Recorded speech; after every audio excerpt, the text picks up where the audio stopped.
அன்பானவர்களே, அன்பு வணக்கங்கள். நம்ம வீட்டில் யாராவது பெரியவர் இறந்து போகிறார். அப்படி யாராவது இறந்து போகிறவருடைய படுக்கையை அவருடைய உடல் தேகம் மயான காட்டுக்கு எடுத்துன்னு போறாங்க. உடனே அவர் படுத்திருந்த அந்த பாய், பெட்டு, பெட்ஷீட்டு, தலையணை இது எல்லாத்தையும் எடுத்துட்டு வந்து முச்சந்தில போட்டுருவாங்க. இதை நீங்கள் பார்த்திருக்கிறீர்களா இல்லையா தெரியாது. பார்த்தவர்கள் ஆமா அவர் இறந்து அந்த தேகத்தை அப்படி எடுத்துன்னு போறாங்க, உடனே இவங்க எல்லாத்தையும் எடுத்துன்னு வந்து முச்சந்தில எடுத்துன்னு வந்து போட்டு போயிட்டாங்க அப்படின்னு சொல்லுவாங்க. ஆனா இறப்பு நடந்த வீட்டில் இருக்கிறவங்களுக்கு தெரியும், ஆமா எங்க வீட்டில் எங்க தாத்தா இறந்துட்டாரு, என்னுடைய தகப்பன் இறந்துட்டாரு, என்னுடைய தாய் இறந்துட்டாங்க, அவங்க படுத்திருந்த எல்லா பொருளையும் நாங்கள் எடுத்துன்னு போய் முச்சந்தில போட்டோம் அப்படின்னு சொல்லுவீங்க. இது காலம் காலமாக நடக்கின்ற ஒரு சடங்கு, ஒரு செயல் இல்லையா? எதுக்காக எத்தனை நீங்க வெளியே போடுறீங்க உங்களுக்கு தெரியுமா? இல்லை இது வரைக்கும் அதுக்கு விளக்கத்தை யாருக்குன்னா கேட்டிருக்கீங்களா? எதுக்காக அதை எத்தனை வெளியே போடுறோம் நம்ம கேட்டாவது இருக்கிறீங்களா? இல்லை ஏதாவது புத்தகத்தில் படிச்சாவது இருக்கிறீங்களா? கிடையாது.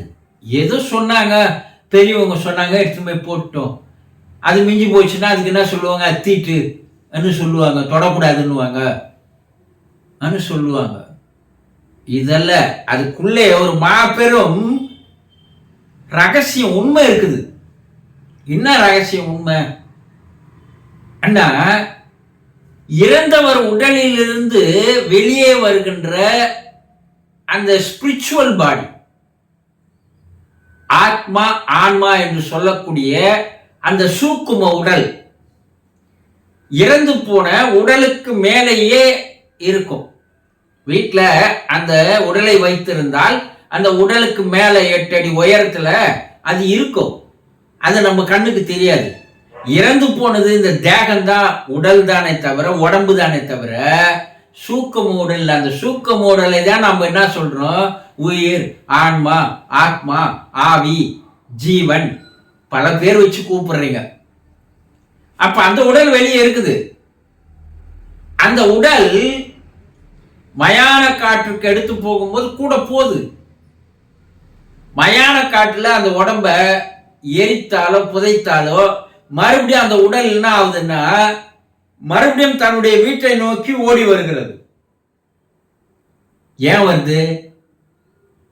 இத்தனை காலங்களாக, இத்தனை ஆண்டுகளாக அது படுத்திருந்த அந்த படுக்கையில் வந்து மறுபடியும் ஓய்வு எடுப்பதற்காக அது வீட்டை தேடி ஓடி வந்து அந்த படுக்கையில் படுத்துக்கொள்ளும். அதற்கு சுவாசம் பண்ண, அதாவது அந்த ஆன்ம உடல் இருக்கிறது, அந்த ஆன்ம உடலுக்கு அந்த விஷயங்களை, அதாவது அந்த வாசனையை நுகருகின்ற சக்தி அதிகமாக இருக்கிறது.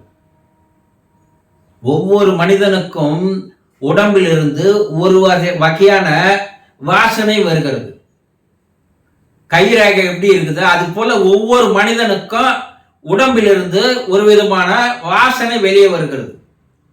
அந்த வாசனை அவனுடைய உடைகளிலும் ஆடைகளிலும் அவன் படுத்திருக்கின்ற அந்த படுக்கையிலும் அது பதிவாகி இருக்கும். அவன் போட்டுக்கிட்ட ஒரே ஒரு துணியை மோப்பநாய்கிட்ட கொடுத்தா அது எங்க இருந்தாலும் போய் கண்டுபிடிச்சிடும். அந்த மோப்ப சக்தி அந்த நாய்க்கு இருப்பது போல இந்த சூக்கும உடலுக்கு மோப்ப சக்தி அதிகம். அது தன்னுடைய படுக்கையை தேடி வந்து அந்த படுக்கையில் அது படுத்துக்கொள்ளும். இதை வேத காலம் முதல் கொண்டு இதை சித்தர்கள், யோகிகள், ரிஷிகள் தன்னுடைய ஆராய்ச்சிகளின் மூலமாக கண்டுபிடிக்கப்பட்டதால் அப்போது அவர்கள் வைத்த ஒரு சடங்கு, அவர் படுத்திருந்த அந்த எல்லா விதமான பொருட்களையும், அது பாய், பெட்டு, பெட்ஷீட்டு, தலையணை எது எது அவர் பயன்படுத்தினாரோ அது எல்லாம் எடுத்துன்னு போய் ஊருக்கு வெளியில் ஒரு இடத்தில் போட்டு அதை என்ன பண்ணினோம்னா கொளுத்தி விட வேண்டும். எண்ணெய் ஊற்றி கொளுத்திடணும். அந்த காலத்துல செய்து வந்தார்கள். இப்ப நம்ம என்ன பண்றோம்னா அது கொளுத்துறது இல்ல, எடுத்துன்னு போய் எங்கன்னா ஒரு இடத்துல அந்த தெரு கடைசியிலையோ அல்ல அந்த ஊருக்குள்ள ஏதோ ஒரு இடத்துல அதை தூக்கி போய் போட்டு வந்துடுறோம். அது அந்த படுக்கையில் வந்து வாசம் செய்யும். எரிச்சிட்டா அதுக்கு வேற வழி இல்லை. அதனால அது என்ன பண்ணும், மேல் உலகம் போக்கி செல்வதற்கு அது முயற்சி செய்யும். அது ஏன் குறிப்பிட்ட காலத்துக்கு மேல போலன்னா அதற்கு இங்கே தங்குவதற்கு வாழ்வதற்கு வசதிகள் இருக்குமே, ஆனால் வாய்ப்புகள் சந்தர்ப்பங்கள் இருக்குமே, ஆனால் அது இங்க இருக்கும். அந்த வாய்ப்பு சந்தர்ப்பம் தான் இந்த படுக்கை. அதனால அந்த படுக்கையை என்ன பண்ணாங்க, எடுத்துட்டு போய் அந்த காலத்துல போட்டு கொளுத்திடுவாங்க. இப்ப என்ன பண்றோம், எடுத்துட்டு வந்து வெளியே போட்டுடுறோம். வீட்டை சுத்தி கழுவி விட்டுடுறோம். வீட்டுக்கு வெளியே ஒரு அகல் விளக்கு வச்சிடறோம். ஏன்னா அந்த சூக்கும பாடி உள்ள வரக்கூடாதுன்னு. இப்ப அதையும் வைக்கிறது இல்லை. அதனால அது தானாக உள்ளே வந்து விடுகிறது. சில மாதங்கள் அது வீட்டில் வாசம் செய்யும். ஆனா அது படுப்பதற்கு இடம் இல்லைன்றதுனால அது என்ன பண்ணும், படுக்க முடியாமல் ஓய்வு எடுக்க முடியாமல் அந்த வீட்டில் எப்பயுமே திரிந்து கொண்டு அலைந்து கொண்டு இருக்கும். ஆக இந்த படுக்கை ஏற்றுமை போறது எதுக்காகன்னா அந்த வாசனை அது மோப்ப சக்தி இருப்பதால் தன்னுடைய உடல் வாசனை அதுக்கு நல்லா தெரியும்.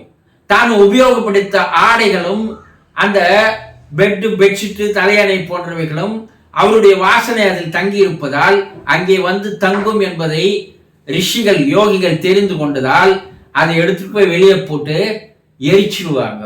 இதற்காகத்தான் அந்த படுக்கையை அவர்கள் வெளியே எடுத்து போய் எரித்தார்கள், போட்டார்கள் என்பதை புரிந்து கொள்ளுங்கள். சந்தோஷம்.